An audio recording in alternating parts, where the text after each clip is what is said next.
Shalom. Call Loyam La Yahweh Ba'Shem, Yahweh Shai Ba'Shem Kakwadash. All praises to the Heavenly Father in the name of the only begotten Son, in the name of the Holy Spirit. Double honors to my teachers, which are the elder apostles of the great millstone, who rule well, and peace and salutations to all my fellow laborers of the hopeful elect tabernacle of David, scattered throughout the four corners of the earth. Shalom, Thumb. And this lesson is inspired by this video that I happened to catch. And this is the name of this channel is Thoughts Camera Action. And the name of the title is Agent of Rome, Vocab Malone. And as you can, I'm gonna leave a link to this in the description box.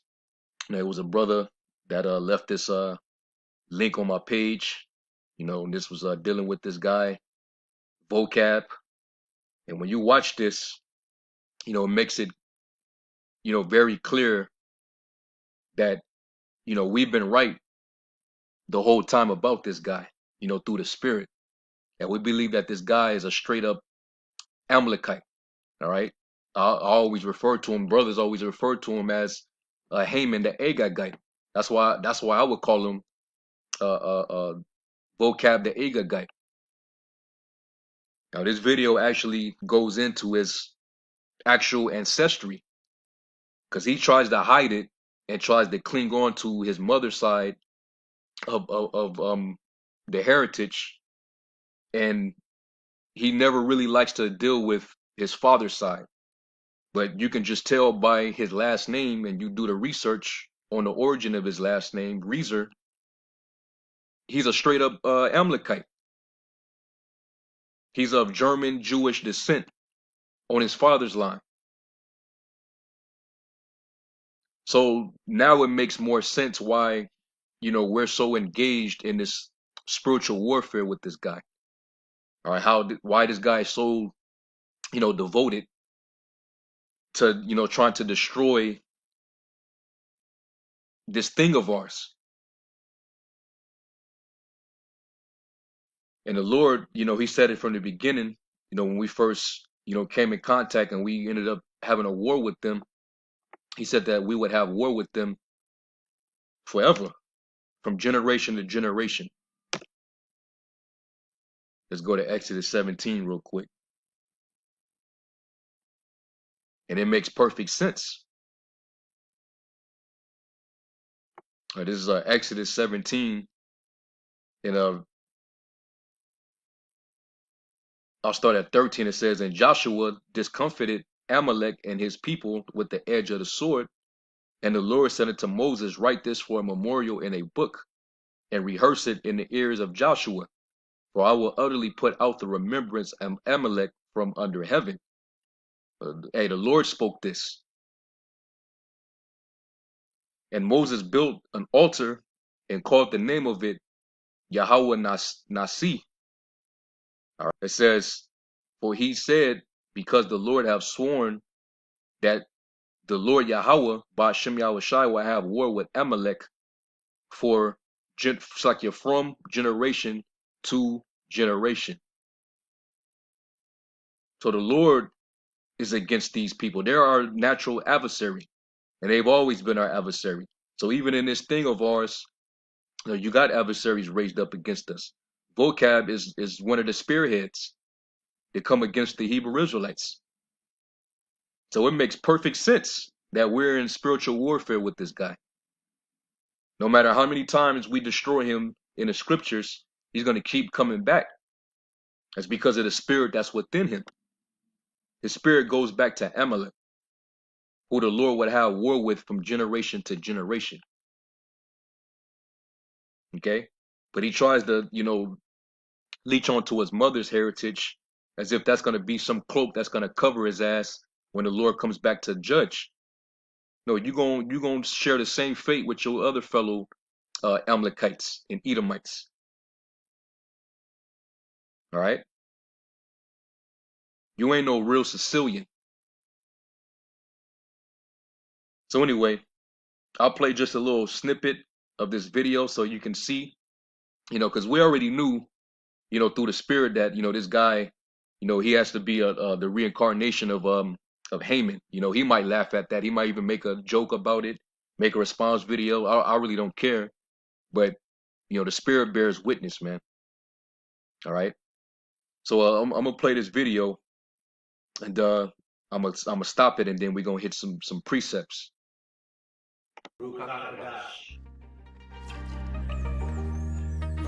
Now he's gonna break down the origin of his last name, Reezer, and it's gonna be pretty interesting. My name is John Mark Reeser. I'm enrolled at Phoenix Seminary in the Master of Arts Biblical Leadership program.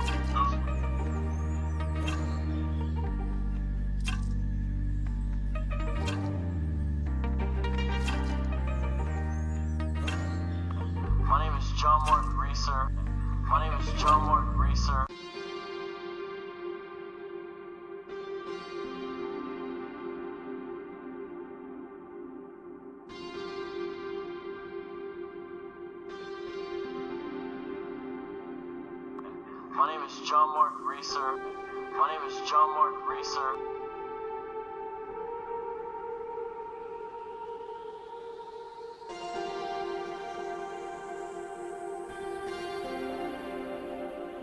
I'm enrolled at Phoenix Seminary in the Master of Arts Biblical Leadership program.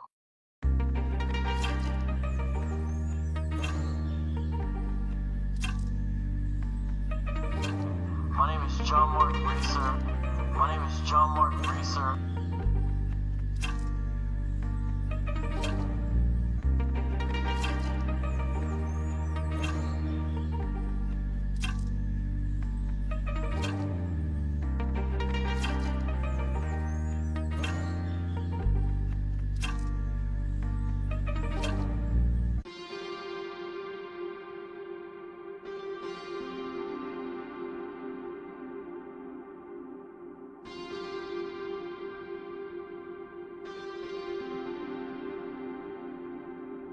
All right, now what I'm gonna do is I'm gonna fast forward it to when he's speaking with Divine Prospect, and in this interview, when Divine Prospect asked him a certain question concerning his lineage, you'll see that he tries to deflect from his German side and focus on his mother's side, because he knows, through the spirit that he belongs to them. All right, he's one of them. Even though he tries to portray himself like he's this hip Sicilian Italian guy with flavor. This guy, he's a phony, man. All right, really, he's still as hell. And corny ass freestyles that he be doing on his live shows. He ain't got no salt, man. But I'm gonna fast forward it, and you're gonna hear him. And Italian, correct? Primarily, that's the main thing. So let me ask you a question. So your background from what you put out is German and Italian, correct? Primarily, that's the main thing. If you know Italians, they're always going to say they're Italian no matter what. Because people are like, oh, his father. Here's the thing. I don't care what Tar says I need to call myself. Mm-hmm. I know what we... Notice he had to mention the elder apostle's name.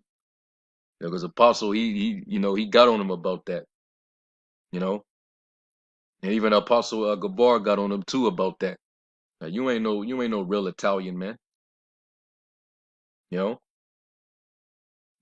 lot of them Sicilians, those are Jakes, and you do not read like an Israelite, like a Jake. You too damn stale. You corny as hell. Okay, but notice how he's deflecting from the German side and focusing on and giving excuse as to why he wants to cling onto the Italian heritage. We do, which is, it's FBI. You may not be FBI, which is full-blooded Italian. Mm-hmm. You may not be, but if you have the idea is Sicilian blood, it's thick. Mm-hmm. It's like pasta sauce. It's like marinara. You're gonna claim that's who you are. Mm-hmm. So people are like, oh, he tried to trick us. No one's trying to trick. That's what I say about myself. Mm-hmm. But if I was trying to trick people, why would I never say? No one discovered that I had German ancestry. I told people because to me it's irrelevant to the equation. So let me ask you something along the theological It's line. So irrelevant. if you was looking at your lineage, right, and let's say you was able to trace your great from Howard all the way back to, let's say, the 3rd century AD or CE, right? That would be impressive. But I mean, you can do that now with technology, documentation, etc. So the question would be, and I know you're aware of that Christendom did not lay hold of Europe until much later on. So the indigenous Partially culture. true. Don't forget about Rome. Well, yeah. Indigenous Partially culture. true. Don't forget about Rome. Well, yeah. All right, so let's deal with that because he want to talk about how thick Sicilian blood is or whatever. Well, that's not the focus because your line isn't determined by the blood in your body. Your line is determined by the seed, by who your fathers is, and you should know that, vocab. You reading and studying to us so much, then you already know, what how to trace your genealogy is through your father. All right, not your mother. Numbers 1:18. And they assembled all the congregation together on the first day of the 2nd month, and they declared their pedigrees after their families by the house of their fathers. Why did they do this? And to show you that those Amalekites that are claiming to be us, to show you that they're not right, the soul that is lifted up in them is not upright. They go by the opposite. They go by the house of their mothers. So basically, you have to be a so-called 1948er on your mother's side to be classified as one of them. But according to the very law that they claim to uphold, it tells you that you are to go by the house of your fathers, your pedigree. All right. Let me get that in the other translation. All right. NLT, it says, and they assembled the whole community of Israel on that very day. All the people were registered according to their ancestry by their clans and families.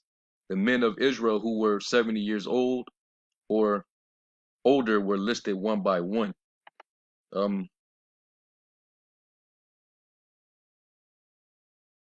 Eastern Standard Version. All right, because they replace fathers with clans and families. No, is determined by your fathers. That's why it's listed as father. All right, Eastern Standard Version. And on the first day of the 2nd month, they assembled the whole congregation together, who registered themselves by clans, by fathers' houses, according to the number of names from 20 years old and upward, head by head. All right. I know I had a slip of the tongue earlier. I said 70 years old. I meant 20. All right. So let's look up pedigree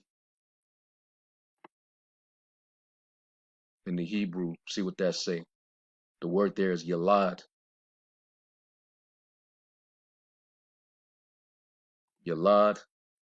And it says to bear, bring forth, beget, gender, travail, to bear, bring forth of childbirth. All right. To be born. All right. So your pedigree, basically who you're begotten, from your father through your mother, because you come from the seed of your father into your mother, and then you're incubated. All right, let's demonstrate that. Let's go to 1 Corinthians 2nd chapter, which will show you that when you go by the line, it tells you who begot who. And you always see it's by it goes by the fathers. Okay. Better yet, you know what? Because this is going into the genealogy of David, all right, the line of Judah, and notice that is listing all the fathers. All right, First Chronicles 2:9. The sons also of Hezron that were born unto him, Jeramiel and Ram and Kalubai, and Ram begot Aminadab, and Aminadab begat Nahshon, prince of the children of Judah. All right, and I could just keep reading all the way down. All right, this is dealing with David's lineage. All right, this is basically David's pedigree, which is also the same pedigree as our Lord through Joseph. This is Joseph's pedigree as well, because some of these names you'll read also in Matthew the 1st chapter, which goes to show you that genealogy is based on your fathers. All right, so this dude, vocab, he's clearly an Amalekite. So now you understand why we're involved in a spiritual war with this guy. And this guy is so hell bent on trying to destroy our faith and our heritage. He's trying to shower our people with that Christian wine to get them to not accept their Hebrew Israelite heritage. His whole job, his whole mission is to, just like it tells you in Psalms the 83rd chapter, let us cut them off from being a nation, that the name of Israel be no more in remembrance. You guys are not Israelites. You cannot prove it. Go and get a DNA test. You know, supersessionism, replacement theology. The church is the children of Israel. But notice how that this same individual, he won't dare question the people that's already in the land, that have control over the world and the power and the wealth that they have. He doesn't question them not one bit. We give him questions concerning prophecies dealing with these people and how it doesn't line up, and he refuses to touch on that. He still want to make the focus about the children of Israel. Then he would talk about how our doctrine is promoting violence and racism and this and that. When we question him about what those 1948ers are doing over there to the Palestinians, there's no answer on that. He doesn't have anything to say about that. He want to talk about extremism and and all that, and he's trying to make that link between us and Islam to try to paint that picture. Well, what's up with Israel? What's up with them? So that lets you know right there, man, that the reason why he doesn't say anything against them, because he's a part of them and he's on a mission. And I believe he's set up. They groomed him up in Christianity because he was gonna disguise himself. That's pretty much his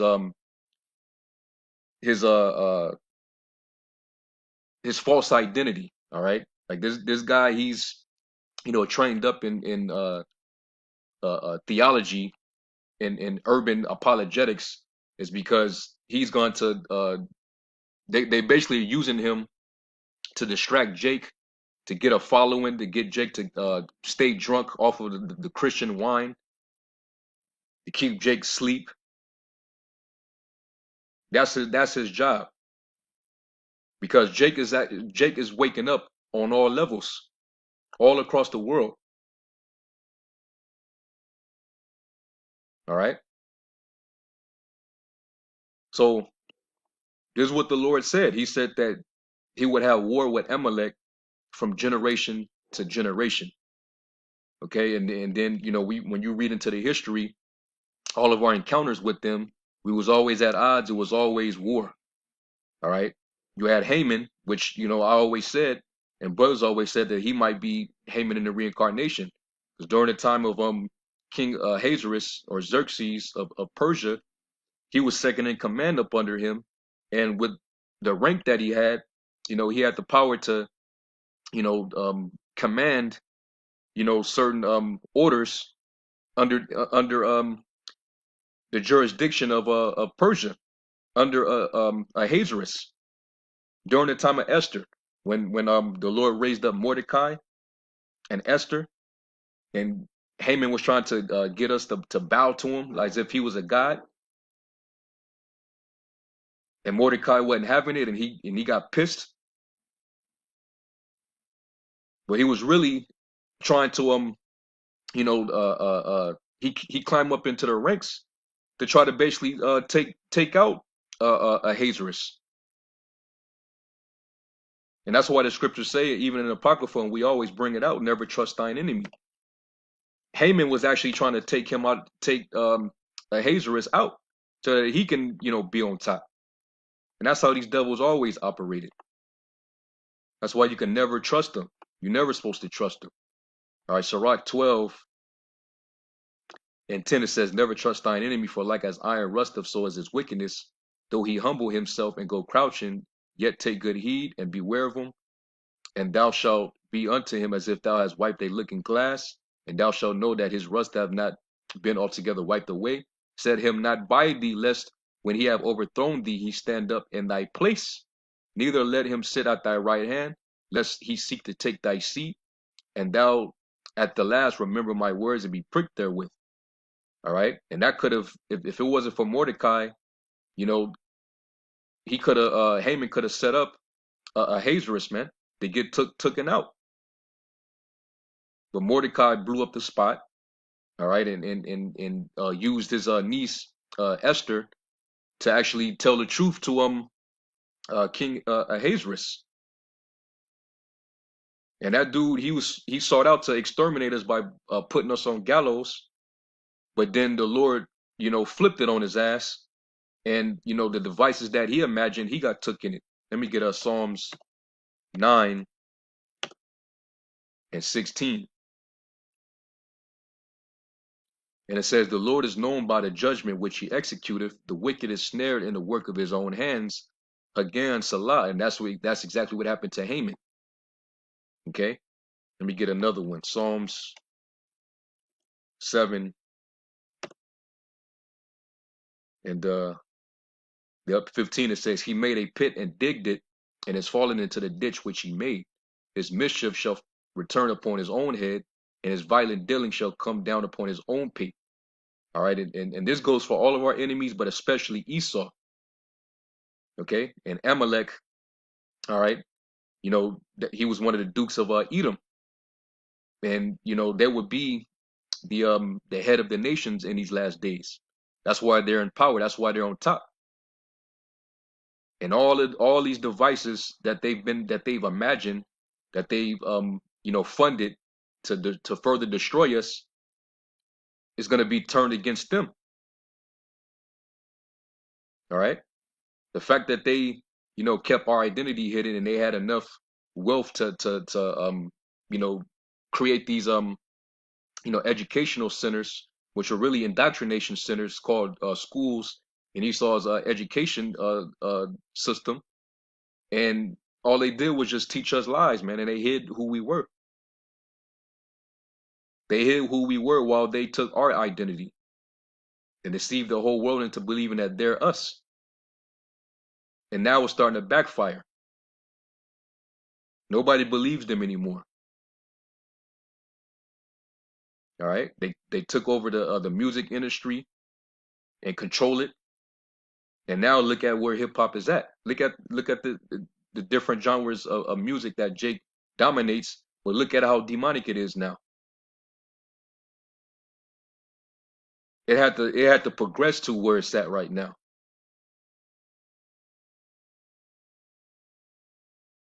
So everything has to come out, and it's a reason why vocab, he would never speak on this. All right, because his roots go back to these same people. All right, and the reason why it makes so sense to tie him in with Haman is because when you look at what this guy is actually trying to do, he's coming from a harmless, a Christian angle, but really he's trying to get us took out, because he it's like he lurks in the cut, and he tries to get as much intel as he possibly can upon the whole One West Israelite movement. He knows all your history. He knows everything about you, and basically about all the One West camps. He could break it down to a T. That's agent-like behavior. Okay. And then whenever something happens, something evil happens, it's an isolated event that takes place, but one guy loses his mind. Vocab, he can't wait to take it to the internet and paint us with a broad brush. He did it with the dude Austin Smith, which I knew him personally. All right, that guy was long gone. He been out of Great Millstone for years prior to that event happening. He did the same thing with the Jersey situation, and he didn't even do do further research. He just took the mainstream media's narrative and ran with it and used that to attack us when there was never any evidence that he was even linked to any Israelite group. But that didn't stop him from doing shows and connecting everything. That way, when they do their investigations on us, vocab he's the top guy with all the intel because that guy is a straight up agent.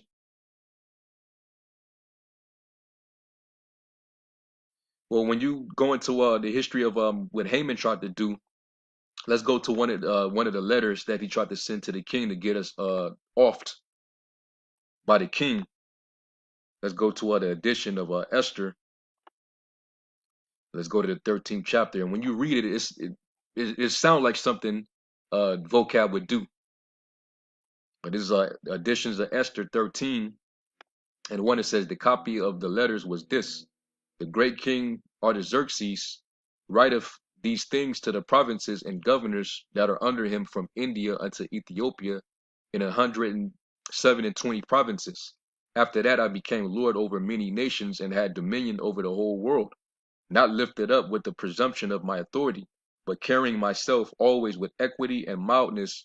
I propose to settle my subjects continually in a quiet life, and making my kingdom peaceable and open for passage to the utmost coast, to renew peace, which is desired of all men.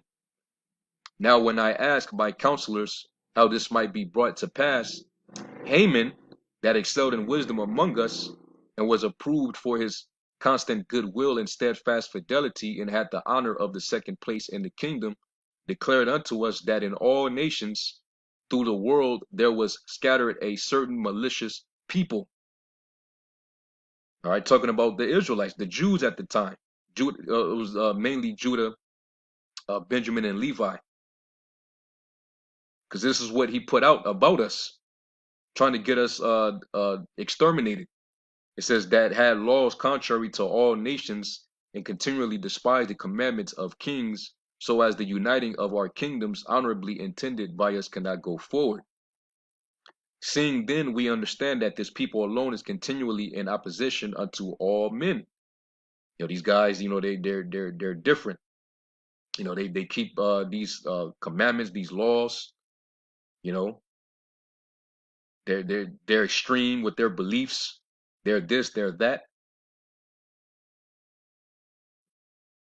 This is how they presented us back then, differing in the strange manner of their laws and evil affected to our state, working all the mischief they can, that our kingdom may not be firmly established.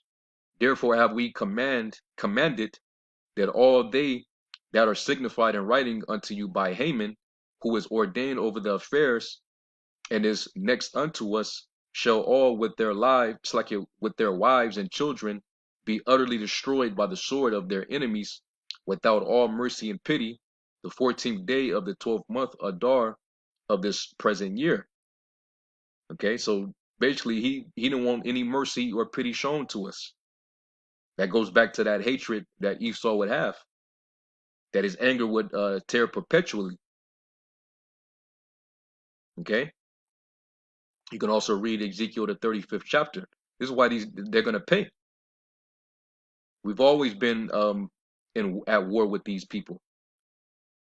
It says that they who of old and now are and are Slakia, who of old and now also are malicious, may in one day with violence go to the grave, and so ever hereafter cause our affairs to be well settled and without trouble.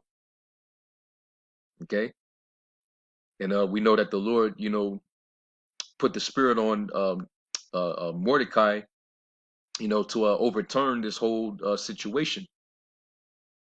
he caught wind of those men discussing, basically that was plotting to take him out. When you read Esther, and basically Esther was able to leak that information directly to the king because he had favor with Esther. All right, she risked her life and saved Israel. And what happened? Haman and his family ended up on those gallows. So, hey, the same thing applies in the spirit.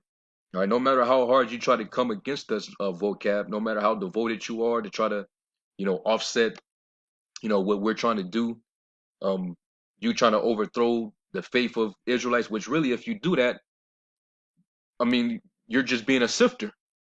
The Lord he's not going to save all of Israel. So all the niggas that do follow you, or they're taken by the things that you're saying and doing, then hey, they're the ones that fell by the wayside. Okay? But you is pretty evident. It's pretty clear. You're the adversary, all right, that the Lord raised up. Okay? And another interesting thing before I end off, because I don't want to make this, too long of a video. Where is it at? But basically, when you do further research on Reezer, let me see.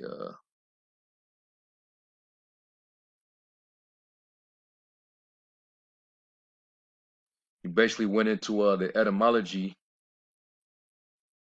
of the word Reezer, and when you actually break it down, what it actually mean. Let me see.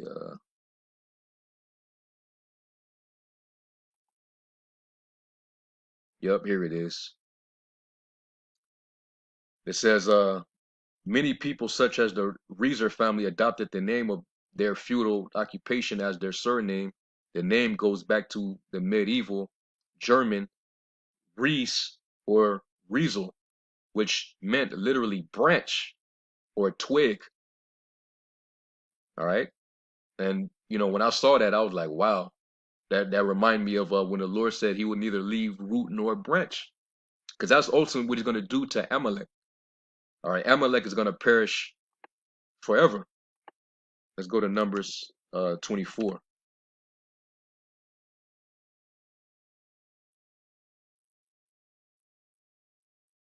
All right. Numbers 24. And I'll start at 16. It says, and this is the Lord speaking to Balaam. He have said, which heard the words of the Most High and knew the knowledge of the Most High, which saw the vision of the Almighty falling into a trance, but having his eyes open, I shall see him, but not now. I shall behold him, but not nigh. There shall come a star out of Jacob, and a scepter shall rise out of Israel. Talking about, Yahushai. All right, he's that morning star. He's that bright morning star. He's also, the ruler. All right, the governor that's going to rule Israel, and shall smite the corners of Moab and destroy all the children of Sheth. And Edom shall be a possession. Seir also shall be a possession for his enemies, and Israel shall do valiantly. Out of Jacob shall come he that shall have dominion, and shall destroy him that remaineth of the city. And when he looked on Amalek, he took up his parable and said, Amalek was the first, all right, the head of the nations, but his latter end shall be that he perish forever. Okay? There will be neither root nor branch. And that's going to take place pursuant to Obadiah 18, which, he's said, that prophecy has been fulfilled already. But really, he can't even make up his mind on that. He doesn't know. But it makes perfect sense why he would run from that particular prophecy. Because what if you have to deal with the fact that you're one of those people? So I understand why you try to shun off your actual lineage and real heritage and cleave to your mother's side.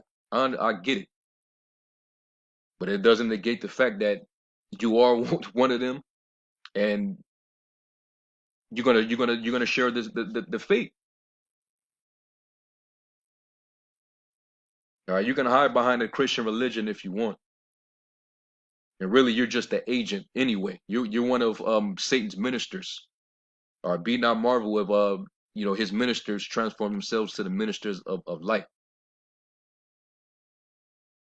Okay, but now it's very clear why you don't want to come against these people or question these people. I've asked you many different times, what about that Talmud? Because your job is to try to point out how toxic the Hebrew Israelite religion is, but you refuse to scrutinize the Babylonian Talmud that a lot of those 1948ers uphold and live by. The Sadducees who scribed it. There's translations of that book in English, and we've looked into that book. There's a lot of inflammatory shit in that book, but you refuse to cover that. The same way you attack us and you attack the Muslims, you refuse to attack those 1948ers that practice Judaism and that uphold the Talmud. When you gonna do a video on the Talmud? You ain't gonna do that because you're gonna be going to you already know. All right. But hey, you getting exposed, man. Okay, so if you brothers and you sisters, you see why we always go back and forth with this guy. Why there's always videos being made against this guy, and this guy constantly make videos about us. It's spiritual. It just goes back to the war with Amalek. That's all. He's an Agagite. He's a descendant of the people who the Lord told Saul, do not spare children, do not spare their cattle, slaughter all of them. Don't spare. And what did Saul do?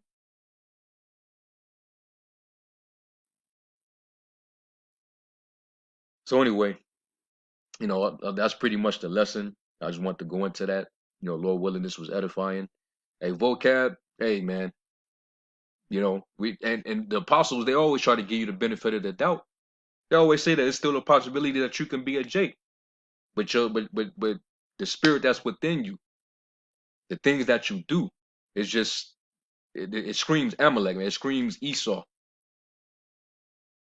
Okay, and that line, that name of yours is a dead giveaway. That surname. So it is what it is. I'm gonna close out. I'm gonna give all praise to Yahweh Shem Shai. Until the next lesson, Shalom.